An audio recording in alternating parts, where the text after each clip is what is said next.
Kok ada konten LGBT sih? Komen ah. Stop normalisasi LGBT. Gender kan cuma ada 2. Pernah mendengar komentar seperti ini? Banyak orang menggunakan istilah seks, gender, dan seksualitas secara bergantian. Padahal dalam psikologi, ketiganya memiliki arti yang berbeda. Menurut Wheaton dan rekan-rekannya, kesalahpahaman mengenai ketiga konsep ini menjadi sumber diskriminasi, stereotip, bahkan konflik dalam kehidupan sosial. Nah, supaya kita tidak salah paham, yuk kita bahas satu persatu. Oke, yang pertama kita akan membahas mengenai seks. Apa sih seks itu? Jadi, dalam psikologi, seks merupakan kondisi biologis yang dimiliki oleh individu sejak ia lahir.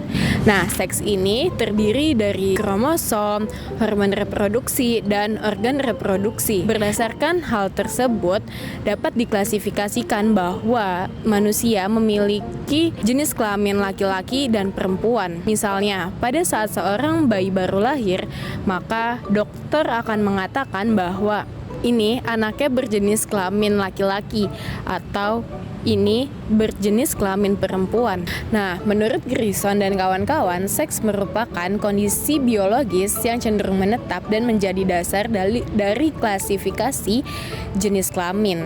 Artinya, seks merupakan kondisi biologis yang kita miliki sejak lahir, yaitu jenis kelamin. Kalau seks berhubungan dengan biologi, lalu apa itu gender?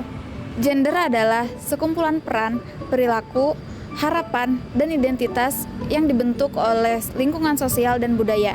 Misalnya, laki-laki selalu dianggap harus kuat, perempuan dianggap harus lembut, laki-laki dianggap tidak boleh menangis, dan perempuan dianggap harus bisa memasak. Padahal, aturan-aturan seperti ini tidak muncul dari faktor-faktor biologis, melainkan dari faktor sosial dan budaya. Dalam buku Wheaton dijelaskan bahwa masyarakat memiliki gender roles, yaitu harapan mengenai bagaimana seharusnya perempuan dan laki-laki berperilaku. Dari gender roles inilah muncul gender stereotype, yaitu keyakinan umum bahwa bagaimana seharusnya perempuan dan laki-laki memiliki sifat tertentu. Misalnya, perempuan dianggap lebih emosional sedangkan laki-laki lebih rasional. Padahal kenyataannya setiap manusia memiliki karakteristik yang berbeda-beda.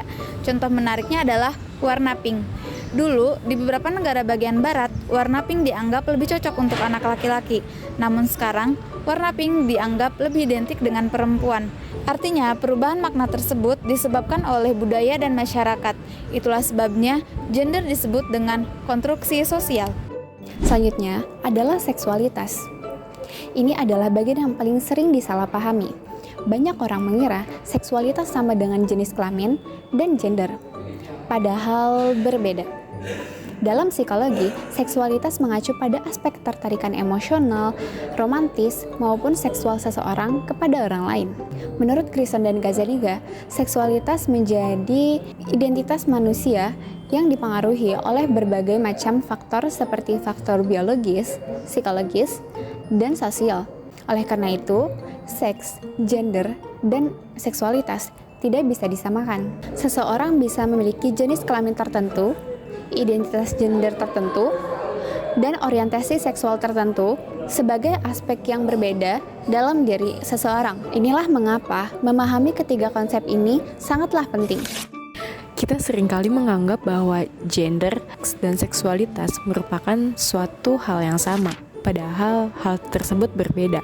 Nah, dengan asumsi kita menganggap bahwa hal tersebut sama, seringkali memunculkan berbagai macam pendapat yang tidak benar.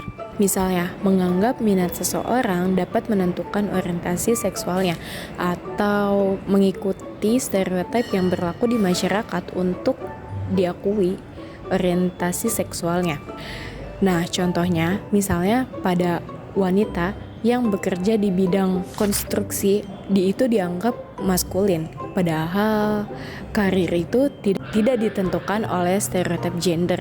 Atau seringkali kita mendengar bahwa wanita itu tidak pantas untuk menjadi pemimpin, padahal kompetensi menjadi pemimpin tidak ditentukan oleh gender. Nah, contohnya pada laki-laki, misalnya kita seringkali mendengar stereotip bahwa laki-laki itu tidak boleh menangis, laki-laki tidak boleh lemah, padahal kemampuan mengekspresikan emosi merupakan kebebasan yang dimiliki oleh setiap individu tanpa memandang gender dan seksualitasnya. Memahami konsep psikologi bukan berarti kita harus memiliki pandangan yang sama dalam segala hal. Namun, pemahaman membantu kita untuk melihat manusia secara lebih utuh, membantu kita untuk memahami bahwa tidak semua perilaku, minat, dan pilihan hidup seseorang bisa dijelaskan hanya dari jenis kelaminnya saja. Jadi, ketika mendengar istilah seks, gender, dan seksualitas, ingatlah ketiga hal tersebut memang saling berkaitan. Namun, ketiganya bukanlah hal yang sama. Semakin kita memahami perbedaannya, semakin mudah bagi kita untuk menghargai keberagaman dan memahami sesama manusia. Karena pada akhirnya, psikologi bukan hanya tentang teori, psikologi dapat membantu kita dalam kehidupan sehari-hari dengan lebih bijak.